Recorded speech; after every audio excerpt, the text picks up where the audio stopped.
ayna gudagallo mawduuceena maanta wuxuu ku saabsan yahay qiso waa qiso yaab leh oo ku dhacday gabadh reer Lubnaan ah qisadani ma aha mid malaa'awaal ah waa qiso dhab ah oo dhacday gabadhani waxay ahayd gabadh uur leh uurkeeduna wuxuu ahaa bishii 7 gabadhan ayaa u dhimatay sabab la'aan amba wax cuduroon hareerin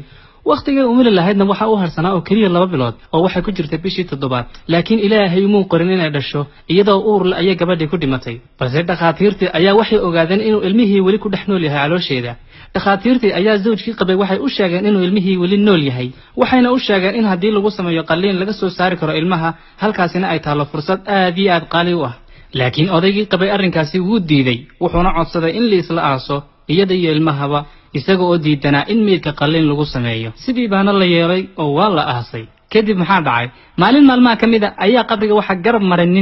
ninkii ayaa wuxuu maqlay cod ilmo yar oo ka dhex yeedhaya qabriga waqtigaasina waxay ahayd markay 3 bilood ka soo wareegtay dhimashada gabadha balse ninkii ayaa rumaysan waayay oo waxa uu isjiri waa wax iska khayaaliya laakiin codkii ayaa ku soo noqnoqday oo sii batay kadib ayuu qabrigii ku soo dhawaaday balse uu u hubiyo waxaan dhagihiisa ku soo dhacaya markii uu qabriga ku soo dhawaaday ayaa waxa uu ninkani ogaaday inuu codku ka dhex baxayo qabrigan ninkii ayaa si dhaqso ah u cararay wuxuuna si degdeg ah u gaarsiiyay biliiska isla markiiba ayaa waxa goobta soo gaadhay biliiskii iyo qaar ka mid ah culimada waxa isla markiiba gudagaleen inay qabriga soo xaadhaan balse markii ay saa u baneeyeen qabriga waxa uga soo baxay arrin ka wada yaabiya dhammaantood wixii meesha yimid